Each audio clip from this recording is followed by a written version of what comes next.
Halo, Assalamualaikum warahmatullahi wabarakatuh. Kali ini kita akan membahas mengenai isu problematika pekerja rumah tangga di Indonesia. Kali ini saya akan membahasnya dari sudut pandang hak asasi manusia. Seperti yang kita tahu, pekerja rumah tangga atau PRT ini memiliki peranan penting dalam keluarga kelas menengah di Indonesia. Mereka sangat berkontribusi dalam menyelesaikan pekerjaan rumah, misalnya saat majikan berada di ruang publik. Dengan terselesaikannya pekerjaan rumah ini, maka majikan dapat fokus bekerja di sektor publik sebagai penggerak ekonomi keluarga, masyarakat, maupun negara. Data statistik yang diperoleh menunjukkan bahwa pekerjaan rumah tangga ini merupakan sektor ekonomi yang sedang tumbuh. Pekerja rumah tangga memberi kontribusi penting pada berfungsinya rumah tangga dan pasar tenaga kerja. Namun demikian, mereka seringkali dikecualikan dari perlindungan sosial dan ketenagakerjaan, jauh dari standar kerja yang layak secara serius. Hal ini menjadi problematika tentu saja di kalangan pekerja rumah tangga itu sendiri. Hal ini tentu saja menciderai HAM di diri PRT itu sendiri. Penyebabnya ternyata tidak jauh-jauh dari kurangnya pemahaman masyarakat tentang pekerja rumah tangga yang banyak masih mengira bahwa PRT ini sama dengan pembantu, sehingga mereka memperlakukan pekerja rumah tangga secara tidak manusiawi dengan jam kerja yang sangat tidak wajar. Mereka cenderung menuntut para pekerja ini untuk memenuhi kewajiban mereka, namun lupa memberikan hak-hak mereka sebagai manusia.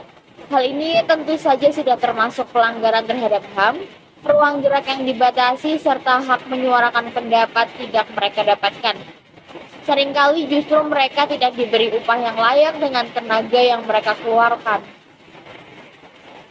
Sebenarnya hal ini bisa menjadi ideal jika para pengguna jasa PRT itu sendiri dan PRT-nya itu sendiri bekerja sama untuk pemenuhan hak dan kewajibannya masing-masing, sehingga tidak memberatkan salah satu pihaknya. Hak dan kewajiban harus ada dalam hubungan kerja yang konkret dengan kontrak yang mengikat dan terjamin secara hukum, dan bukan hanya hubungan antara pembantu dan majikannya saja.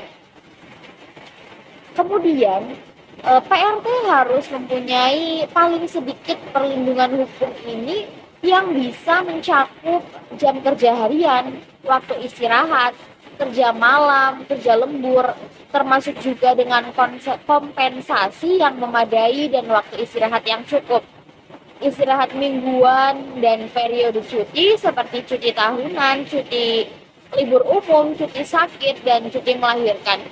Kemudian ada upah minimum dan pembayaran upah. Lalu standar tentang penghentian kerja mulai dari periode pemberitahuan, alasan penghentian, serta uang pesangon. Perlindungan hukum tersebut yang mestinya ini dimuat dalam peraturan perundang-undangan yang akan dibuat khusus untuk memberikan perlindungan hukum bagi PRT.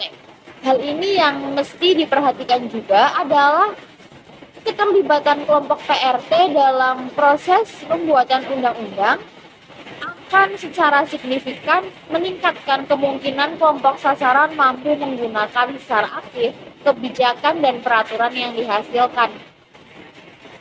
Untuk menanggapi isu ini, kita sebagai mahasiswa harus memulai dari diri sendiri terlebih dahulu.